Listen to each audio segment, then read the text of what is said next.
Welcome to Constance Messmer. Thank you so much for joining me. This session is going to cover part 2 of clairvoyance. And as a reminder, clairvoyance is the ability of your inner sense to see visions, pictures, words, or stories unfolding. Clairvoyance can happen internally within your mind's eye and externally as part of your physical reality. Specifically, though, these experiences are being perceived by your soul senses. Today's session, I am going to get into a few more examples through my own history catalog to just help illustrate the lessons I want to teach you and empower you with. And so the goal is really to further enhance your own ability so that when you're paying attention, you might want to soften your focus and look through the realm of spirit so that you can learn to see with the senses of your soul, in particular with clairvoyance. I hope you enjoyed today's session. Since we've already discussed some of the other senses of the soul, I might incorporate them as part of this segment, but mostly I'm going to highlight the muscle, if you will, that is clairvoyance. But I do have to tell you a funny story. I think one of the funniest times that I've worked with clairvoyance was when I was working with my dear friend Russ, and we were sitting in the woods and we were like, hey, let's play some psychic development games because I'm all about these kind of games, right? So, this is so me. This is so constant. Oh my God. So Russ and I were practicing sending and receiving images in our mind's eye to see how we could do with telepathic communication, but specifically with clairvoyant images. But I also backed it up with words like clairaudience. So I was the task was to send the image of an animal so that the other person could receive it. And you just say start, look at let's start this. And then I just immediately start sending. And the first thing I was like, Russ, what's the first thing that's popping in your head? So I'm sending this image and I'm repeating the name of the image over and over and over and over in my mind, right? And he has a little bit of an issue with it because he said, Con, I've got something, but it's not really an animal. And I said, well, what is it? And he said, an ant. And I said, that's what I was sending. And he said, Constance, that's an insect. So me. But look, he figured it out anyway. It was hilarious. And then I think he was sending to me, and I can't remember if I did well on receiving. Sometimes when we play these games, one is really good at receiving and one is really good at sending, but maybe you're good at both. So, point being, it's great fun to send these things back and forth, specifically as an image or a picture. But because you know clairaudience, you can also back it up with your words. This is also one of the things I learned in that church basement when I was young. And I've had fun with it over time, right? So maybe this week you practice it a little, sending the image, seeing it in your mind's eye over and over and over and over again, and just telling them, okay, I'm sending now. What's the first thing you get? I hope you have great fun with that. So, probably some of you have already tried this one, or maybe you thought of it while I was telling you about the ant story. You can also do this with a deck of cards. I know this gal who is a complete wizard. When she was younger, she could do this card game really exceedingly well, and then it faded out over the years. Her first name is Deb. So I'm going to do a shout out to Deb. What you do is you have someone hold a deck of cards and they draw a card and they focus on it and they picture it in their mind's eye, picture it in their mind's eye, and they repeat it over and over again and see if the other person can receive the image and receive the card, whether face card or and whatever it is. And again, it's the same thing. Once you're ready, say, okay, let's send and let's receive. And it's the first thought that pops in the receiver's head, right? So sometimes by seeing the image physically in front of us, some people have a better thread of sending. Not necessarily, though. So you know, take notes. Be your own kind of detective in this game of trial and error and kind of take your own field notes, if you will. But that's another thing that's fun to do. My daughter was amazing, a whiz at those memory games. You know, when you have the cards of the monkey and the zebra or whatever all face down, and then two are matches, and then where are they? And she would just have an amazing time remembering where they were. I tried to do it psychically, like, okay, which one is the card? And I couldn't do it unless I scanned it. Remember scanning? I would put my hand over and set the intention of like, all right, where's the other lion? And see if a card would get hot as or see if my hand would get hot as I move my hand over the card. These are also fun things you can do if you want to mix and match your new sensorial skills. Because don't forget, you're listening to this podcast from the beginning, working your way through because the lessons are sequential. But if you just want to play the card game where you're sending the image of the card and you're looking at it, give it a go. It's great fun. And, just see what you think. See how it goes. Don't beat yourself up if you're not perfect. Please don't do that. This is all about kind of leaning into it and recognizing your strong suit and how you can work it and build up and, let go of any expectations, fear, and disbelief. Remember those rules and just slide into it. I know you can do this. Some of you are going to be like real fantastic at this. I can feel it in my bones. Okay, here's another example I'm sure you might have heard before. This is just strengthening this muscle in a fun way, right? On your own, the next time you wonder what time it is, do not look at your clock or your watch or your whatever. Instead, close your eyes, picture a clock in your mind's eye, and read what time it says. Then check your watch or your clock to see if you were able to see the image. Also, what I want you to try this next stretch, if this sounds interesting to you, is to remember our locate lost items when we use that with clairsensation. Now couple it with clairvoyance. Maybe you want to play the hide and seek game with a little thing and friends in the house. This is be a great party. I'm telling you, far better than any kind of I don't know whatever. Just I'm telling you, try this at a party. Let's have a psychic development party. I can see it now. And hide something. And then have everybody teach them the skills, share the love, teach them the skills, have them listen to the podcast beforehand. I don't care. And work to find it, the image. And how you can use clairvoyance to locate the items is everybody look at the item and then someone's going to go off and hide it in a wherever location. And then but you're gonna hold the image of the item in your mind so that you know what it is you're looking for.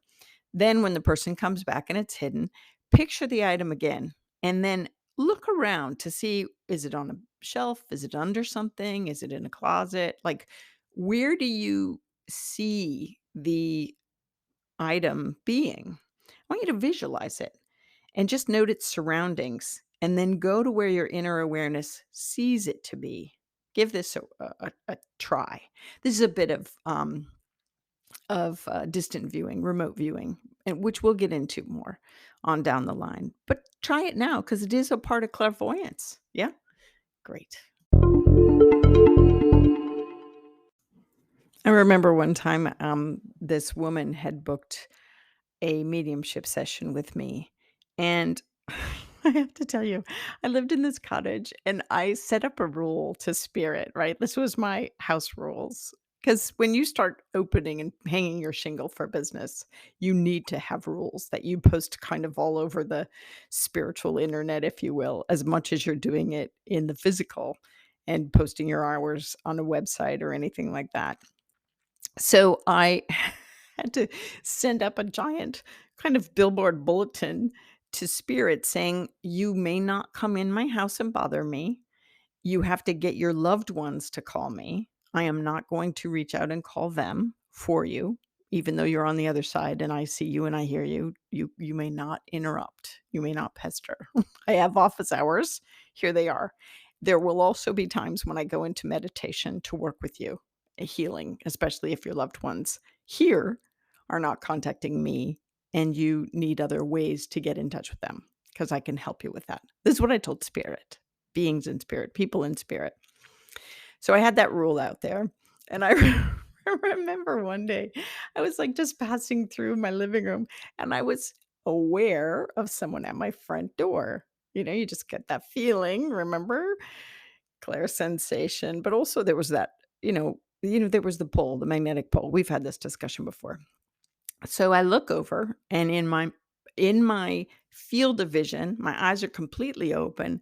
I see this woman, an older woman at my door. Now she's standing outside my door because I said you can't come in. And I said, she was in spirit world. And I said, you probably got that. I said, may I help you? And she said, yes. Can I come in? Now I can hear her plain as day, even though the door's shut and everything, but I can hear her. I said, sure, come on. She goes, I know you don't let us in, but I just want to tell you that my daughter is coming today. And I just want to start talking with you. And she just started gabbing and gabbing and gabbing and gabbing. And I was like laughing and saying, oh my God, listen, you need to wait until your appointment time. You have to wait too. And so she left. She didn't go out the door. She just vanished in my awareness of with my eyes open, my field of vision. When she appeared to me, she looked more spirit. I could see through her.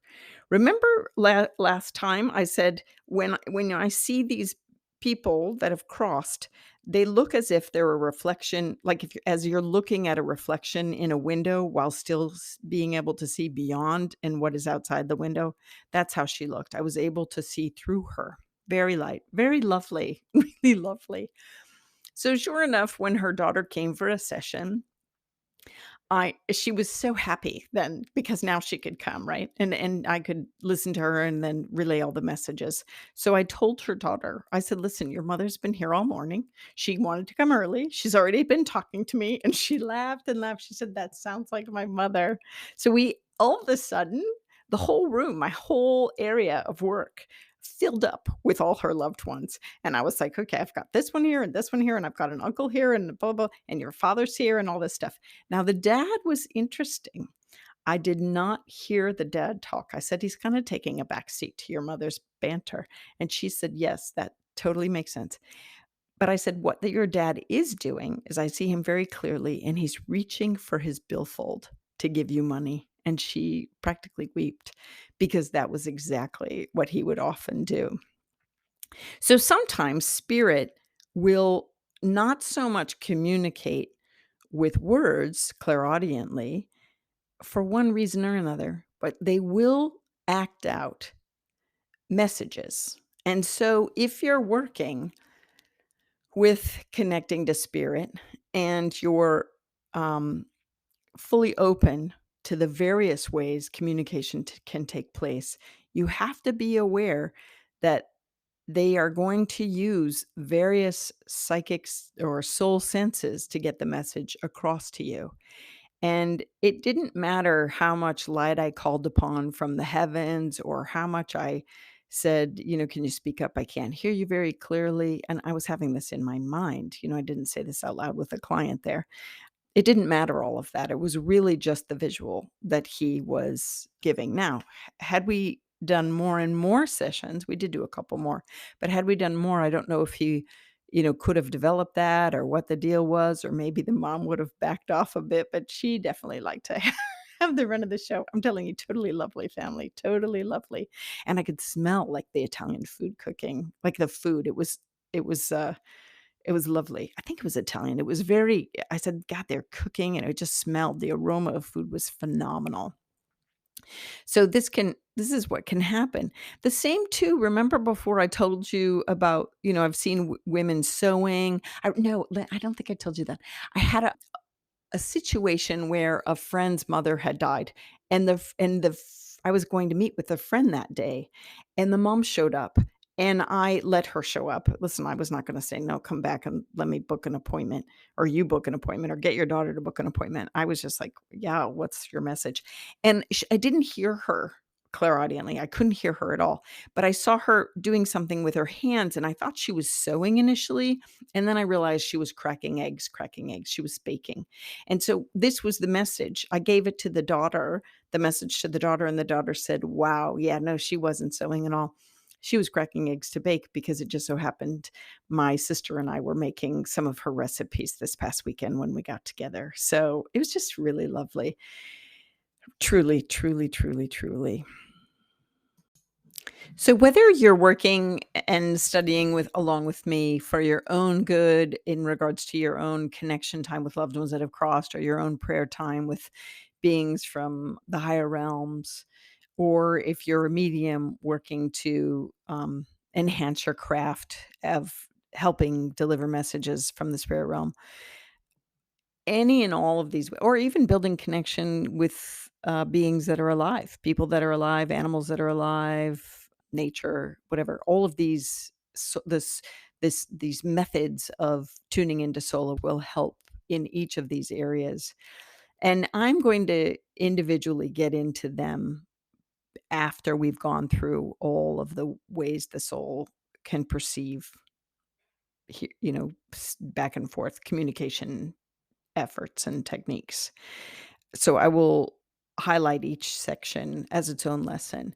But I do want to remind you here in clairvoyance, since we're working on that, is that sometimes when you see a spirit approach you, and you can, whether you see them in your mind's eye or out in the physical, don't forget the very early on lessons and foundational lessons that we learned about throwing light, checking, are you of God? Are you of truth? Especially if this is someone you don't know, right? And then after a while, you'll get used to your own impressions of your awareness of how do they feel both physically and emotionally, and are they is it a being that makes you feel happy? You'll know pretty quickly. The discernment is going to come fast and easy once you start realizing it's always good to just work with light beings and the good beings. I know troublesome spirits need help too, but there's different ways, and we'll talk about that in the future, how you can help if you want to be one of those beautiful warriors, prayer warriors to help everybody, even the rough ghost souls on the other side. But I just want to remind you that when you have spirit show up in your field of vision, or even your loved one, you might, mm, you know, try different ways of seeing them if you're when you're working on clairvoyance, because sometimes it might be best to, look to their side so that you can use your peripheral vision to see them, like I said last time, or, you might realize that staring right at them, you can hold the vision longer. It's about you exercising the muscle of clairvoyance and how it works for you and the way it works for you. I just want you to know that when I do what I call reads, whether they're or mediumship, connecting loved ones to people, when I do reads, I read people's souls, and I work with divine consciousness. I work with God, and angels come, and I get a lot of information from a lot of different places. But when I see something as part of the experience, when I have a clairvoyant experience as part of my reads or meditation experiences, it's really important for those of you out there that do this kind of work too, and are listening to my podcast, to enhance your own efforts and strengthen your own efforts, and maybe even take them to the next level if that's what my work is calling you to do. It's important that you say exactly what you see, because in that there's the message, and also, of course, to repeat what you're hearing and feeling. All of that is part of the message. And I really do the work because I work for spirit. I've told you before, students or clients might be coming directly to me, and my work is to enhance this ability in all of us so the world will be a much better place. But it's also I do work for spirit. And so I really have to encourage you that if you're getting messages to relay, that you deliver them exactly as you get them. You don't edit. And so with clairvoyance, that's part of it too. I can't tell you how many of the messages I've been given are just what I'm seeing the person on the other side doing, what they're showing me.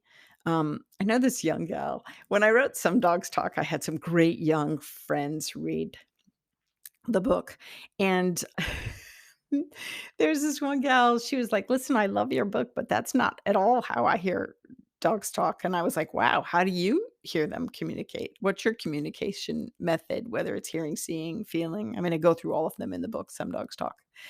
Um, and she said, "I get their words as written words in my mind's eye, and then I have to read the words to know what they're trying to tell me." And I was like, "Wow, I have never heard that before." But maybe this is your method, my friend. So it's recognizing, how does clairvoyance work in your experience to heighten your soul and to empower you to become more fully alive?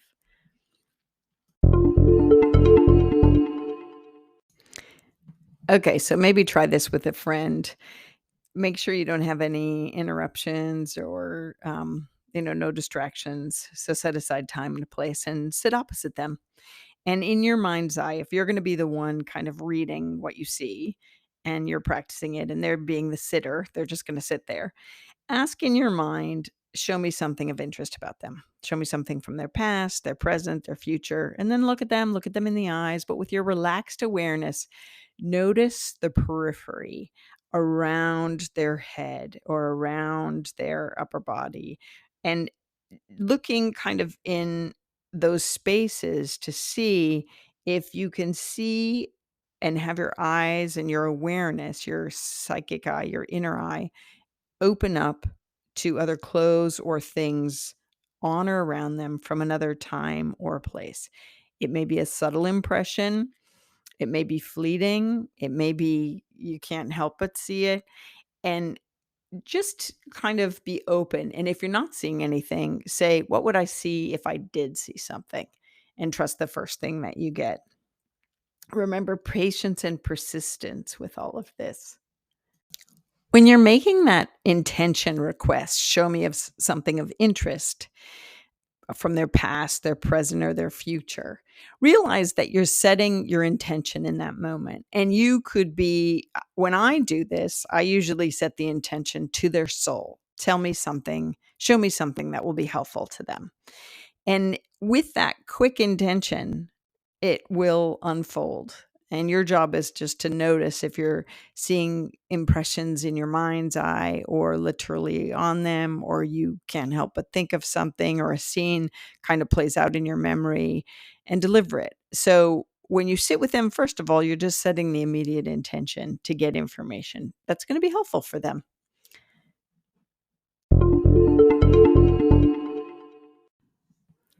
I remember one time I was at a wedding in my early 30s. I was dancing in Washington, D.C. with this very, very cute, but very boring man. He was just adorable, like beautiful to look at.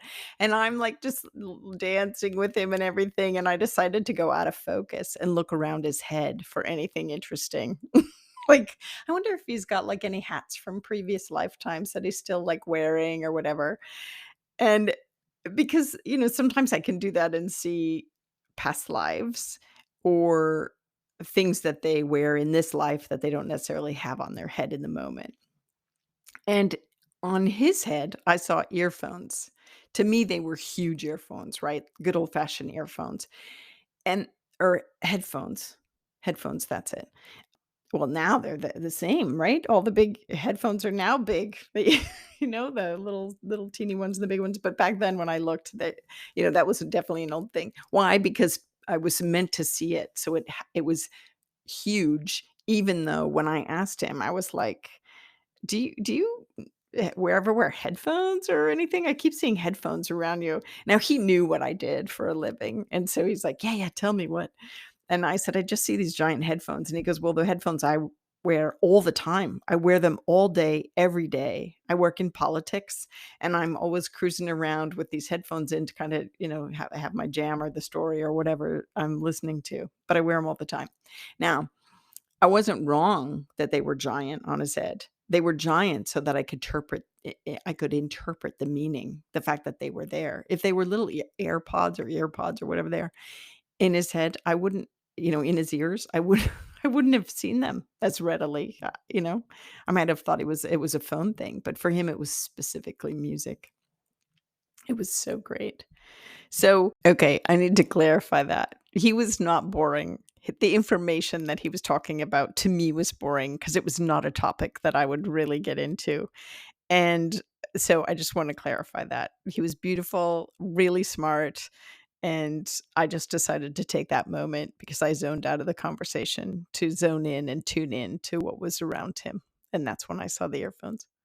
Just I want you to play with that. Practice. Practice looking around someone when you're talking to someone, whether they're attractive or not. Just talk to them, look at that. Beauty's in the eye of the beholder anyway. Just look at them and let your eyes go out of focus around them. Maybe look at their face, but notice what you see in the periphery around their head.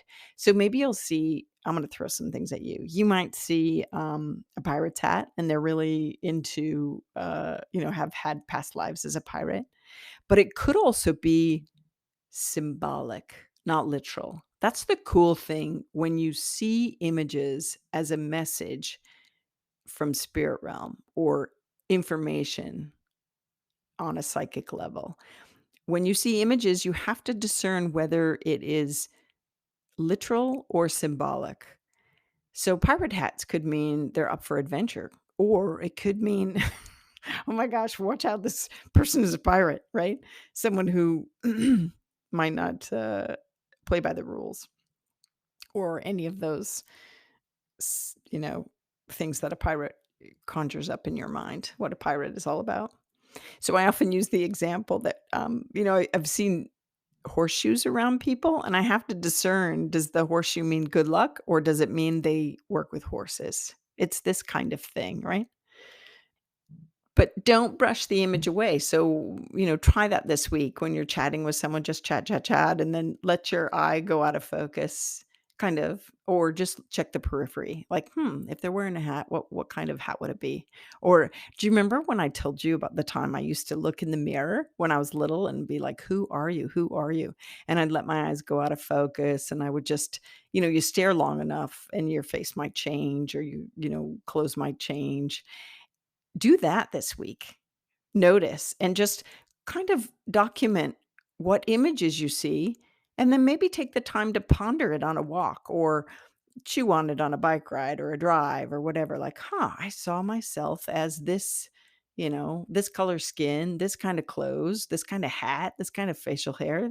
I wasn't male, I was female, or vice versa, or whatever, non-binary, and just ride that out. Like, what was that life like? And what'd you learn? And what was your greatest lesson? And what was your greatest strength? And what did you promise yourself that, oh, if I come back again, I'm going to do what? Consider all that this week. I think that would be fun. So try those two things, whether you're looking at a friend or family member or somebody and seeing what, what they might have worn in another incarnation because you're seeing something vaguely on their head or in their face or along their face or whatever, and then check with them. Hey, I'm doing all these goofy exercises from my Soul with Constance Messmer sessions, and I want to try this out. Does it mean anything to you? You'll be pleasantly surprised. It's great fun, I'm telling you. And then, but also definitely look in the mirror and see what you can unravel. That stuff can be very productive, therapeutic wise. You might really stumble on some lifetimes that you have unfinished business. Okay. Okay, here's a little something I want to remind you of. And the other little something is a bonus, right? This is exciting stuff, the bonus. So, what I want to remind you is that remember when any spirit shows up, if you decide to connect or you have someone come to your door wanting to chat with you, you're always going to throw light. Remember those early lessons, throw light. Are you of God? Are you who you say you are? Are you of truth? All those things do, right? And feel the connection. See how it feels. Um, clear sensation, uh, and clear sentiment, both of them. How does it physically feel? How do you emotionally feel? Is it Is it a happy feeling? Is it like a dread feeling? Like, oh God, scary, creepy? Don't make the connection. Don't be afraid of the experience. You have to discern, am I afraid of the experience, or am I afraid because they're a creepy person, even coming from the other side, right? All those things. This we studied earlier on. So if you need to re-listen to those podcasts, do definitely. Here's the bonus. So it has been my findings, and others too, that when you connect and clairvoyantly see a loved one from the other side, either in your dreamscape or in your meditation time or your sitting time or your intention time of connecting with a loved one on the other side, those experiences come where you see them with in as if they have girth, as if they are have dimension. So if you ask them to turn around, you could see the whole periphery of the body because they live in that dimension, right? This is different than if I were to decide to call to mind, how about those words? Call to mind one of my loved ones that is alive right now on the planet Earth. And when I see them and send them love and want to talk to them about perhaps something that they're not hearing or I'm not hearing or I'm having issue with, and I'm like, you know what, I'm going to just sit with my, whoever, my family member in spirit to try to figure out how can we make the connection in the physical better.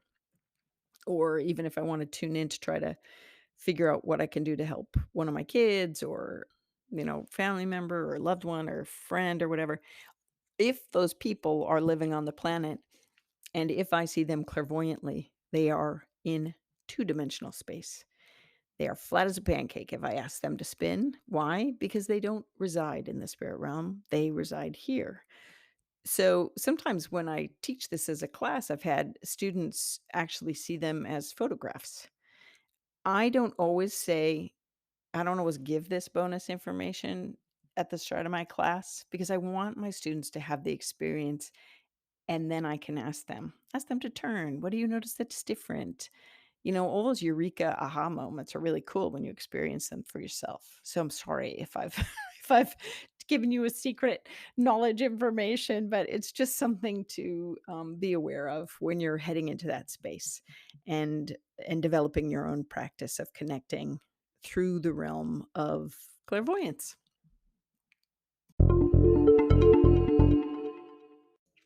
Okay, that's where I'm going to stop. There's always so much more, but there'll be plenty of time, right? As always, my work is to encourage spiritual growth and health, and I hope today's time together has helped you to learn how you might take this lesson into your upcoming week so that you can develop and strengthen it for your own soul. Thank you so much for taking the time to join me. I hope you've had a chance to see how fun this can be for you, and I do hope you practice the exercises so that you can strengthen your skills. I want you to know that I'm really grateful.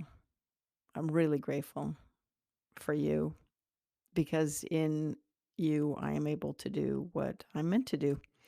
And I know that it will help you blossom in your life. I just know this. That's why I'm doing this. I'm doing it for free. Yay. Take it, run. Spread the love. If you've enjoyed the session, please share with others. Don't keep it a secret. Tell your friends, family, and associates, but be sure to tell them to start from the beginning.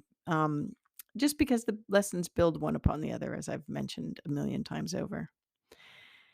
So have a fabulous go.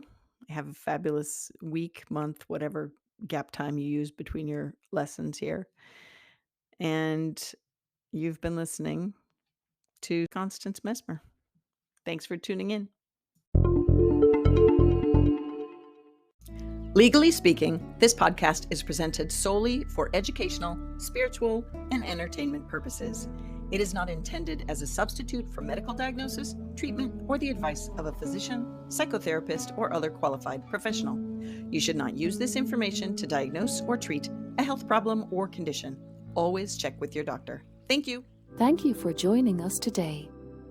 If you've enjoyed this episode with Constance Messmer, we'd like to encourage you to continue your spiritual journey with this next episode.